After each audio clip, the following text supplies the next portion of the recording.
Bonjour à tous et bienvenue sur Le Buisson. Aujourd'hui, nouvel épisode de What If. Alors oui, je vous avais dit qu'il y aurait une vidéo tous les mois, mais vous savez, avec les fêtes, etc., j'ai pas eu trop le temps de faire mes recherches pour...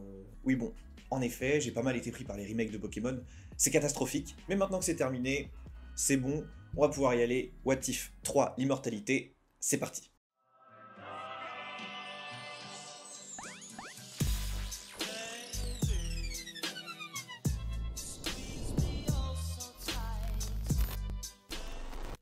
Donc alors oui, aujourd'hui on va parler d'immortalité et on va voir ce que serait devenu le monde si on avait trouvé un remède slash médicament, traitement à la mortalité. Pour les trois du fond, je rappelle que l'immortalité c'est le fait simplement de ne jamais mourir. Bien sûr, c'est un concept qui est né dans la fantasy, non, justement totalement l'inverse. Bien sûr, c'est un concept que l'on retrouve dans la fantasy, mais il n'est pas né là-bas. C'est un concept qui date au moins de l'Égypte antique avec la vie post-mortem des pharaons, qui étaient considérés comme des dieux, c'est d'ailleurs pour ça qu'ils se reproduisaient contre eux. Et ce concept a traversé le temps. Il nous est arrivé et est encore en centre de discussion quand on parle de la vie après la mort, avec le concept de l'âme éternelle. Mais ici on veut parler d'une immortalité non post-mortem, une immortalité sur Terre.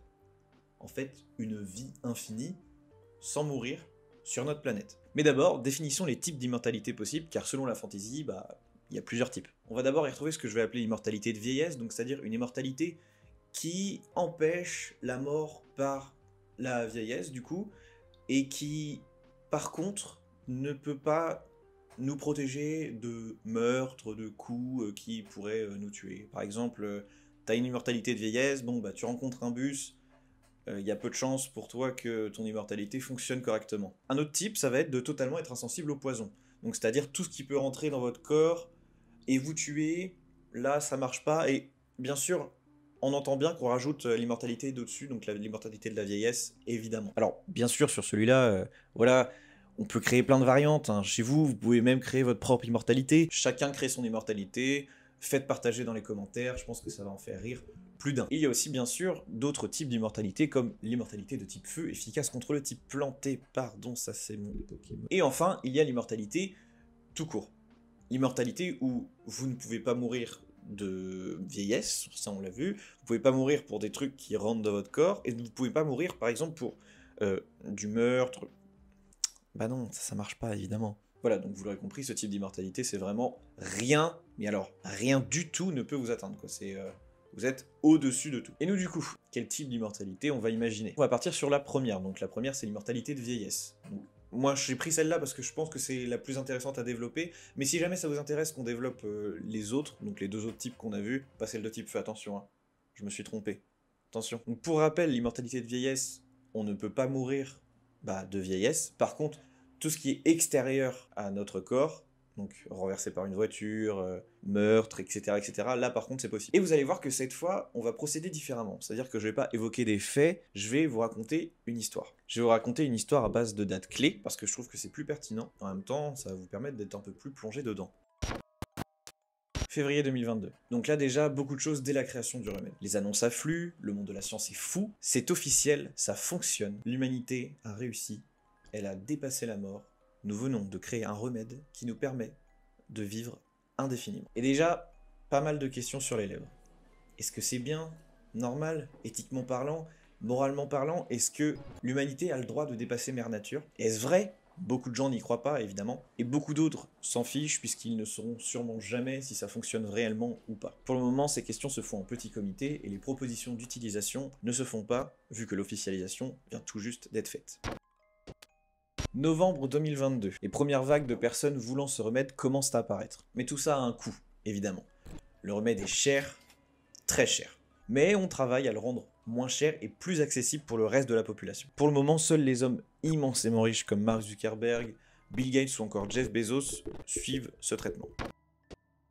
Mars 2024, le traitement est toujours très coûteux mais beaucoup moins cher qu'il y a 2 ans. 500 000 personnes ont fini leur traitement et sont considérées comme immortelles. Ce qui envoie un signal d'inégalité qui se traduit par des manifestations dans des pays développés. Ces manifestations ne seront pas d'une grande ampleur car les gouvernements et les accusés prendront la phrase « leur argent, leur décision ».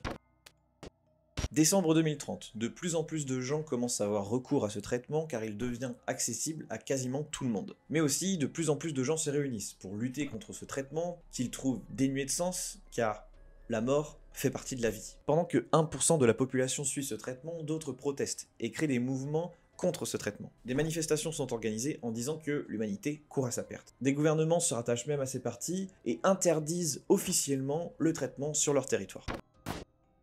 2035. Le traitement coûte maintenant très peu cher, autant que le dernier smartphone à la mode, mais il devient très tabou d'en parler et de dire qu'on est pour. Alors que 5% de la population est traitée, ce qui fait 400 millions de personnes, les mouvements de manifestation continuent, et on voit même apparaître des mouvements de violence avec la mise à sac d'un laboratoire fabriquant ce traitement. Mais malheureusement, le nombre de manifestants diminue.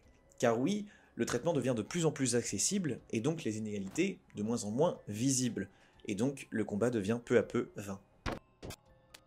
2050, quelle coïncidence, plus de 50% de la population suit ce traitement. Plus de 11 milliards d'habitants sur Terre et de plus en plus de gens se rendent compte que ça fonctionne. Car les premiers qui ont suivi ce traitement sont toujours en forme et en vie.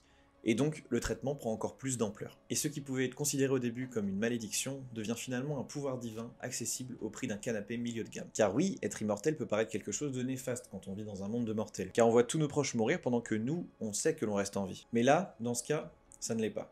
En tout cas, pour ceux qui ont choisi comme vous la voie infinie. 2075, près de 80% de la population a terminé son traitement. Les interdictions de le prendre sur certains territoires ont été levées, et beaucoup, encore, luttent pour revenir au temps d'avant. D'autres commencent à se poser des questions. Il y a des enfants qui naissent, qui n'ont jamais entendu parler de la mort, et qui n'en entendront jamais parler. On traite les enfants dès la naissance, et nous sommes 20 milliards sur Terre. 2080, des décisions sérieuses sont prises pour réguler la population humaine. On fait des sondages pour savoir qui veut bien laisser sa vie. Quelques personnes répondent, mais ce n'est pas assez pour réguler l'entièreté de la population. Les gouvernements se rassemblent et essaient de prendre des décisions. Des manifestations ont lieu pour leur faire comprendre que le droit de vivre leur a été accordé.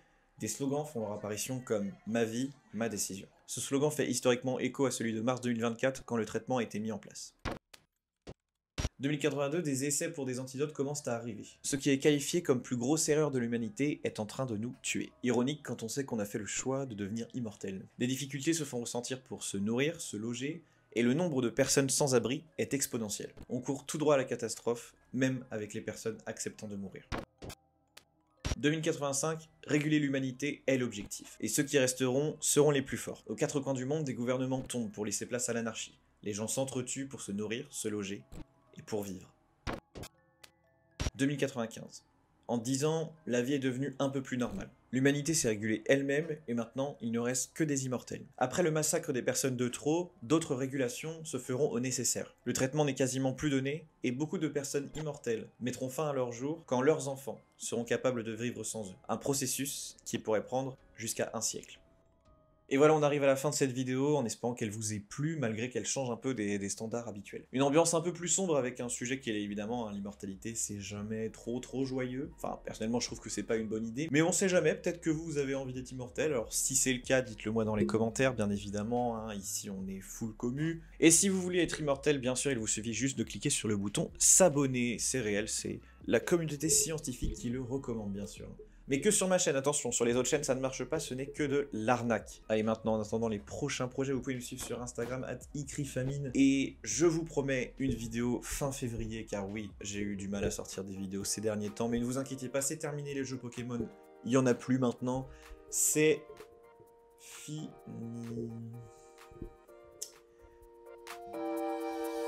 Dommage.